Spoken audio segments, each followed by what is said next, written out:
कथा एगो गुरुजी ने चेला को सुनाया। जब पूरा कथा सुना दिए तो गुरुजी ने कहा, अरे चेला आपने 9 दिन कथा सुना, बहुत बढ़िया, कोई बात समझ में नहीं आई हो तो पूछ लो। चेला ने कहा, हम नहीं समझे, हम और नहीं तो हम। कई चेला को भी लगता है कि हम तो गुरुओं से बढ़ के, तो गुरु नाम का है, हम सब हैं। गुरुजी ने कहा, अरे फिर भी कुछ समझना है तो बोलो। चेला ने कहा, सब बात तो समझ गए, आपका गीता का ज्ञान, एक श्लोक में थोड़ा संशय है। अच्छा, कौन सा श्लोक है?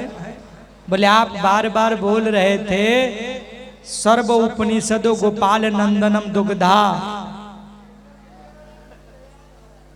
इसका क्या अर्थ है? ये तो आपने बहुत बार बता दिया।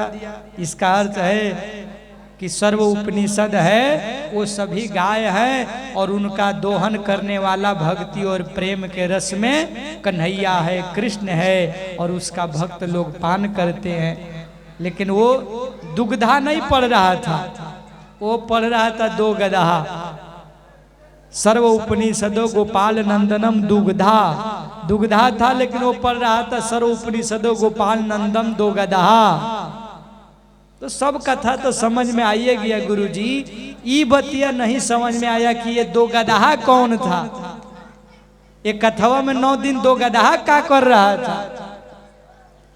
गुरुजी ने अपना माथा पकड़ा, बोला, हे चेला जी, दो गधा में एक हम और दूसरा तुम, यही दो गधा है। बोल कृष्ण कन्हैया लाल की जय।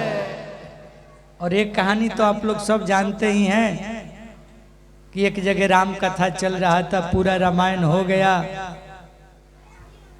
अंत में एक व्यक्ति ने पूछा, गुरुजी कथा हो गई? बोले हाँ हो गई। गुरुजी ने कहा, अंतिम में हम सवाल पूछते हैं, किसी को कोई बात नहीं समझ में आई हो तो पूछ सकता है। एक व्यक्ति ने हाथ उठाया, गुरुजी सब बात समझ में आ गया, एक नहीं समझ में आया। अच्छा कौन वाला? बोलो बोलो। माइक दिया गया उसको। कौन बात नहीं समझ में आया? भैरव बाबा आपके पास माइक है, पूछिए। पूरी कथा समझ में आ गई, एक बात नहीं। कौन बात? बोले हमको यही समझ में नहीं आया गुरुजी कि राम राक्षस थे कि रावण राक्षस थे।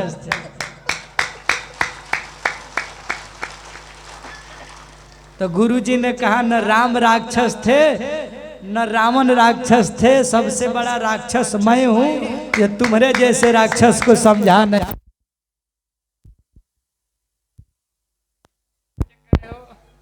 तुम्हारे जैसे राक्षस को मैं समझा पाया, हम ही सबसे बड़ा राक्षस है।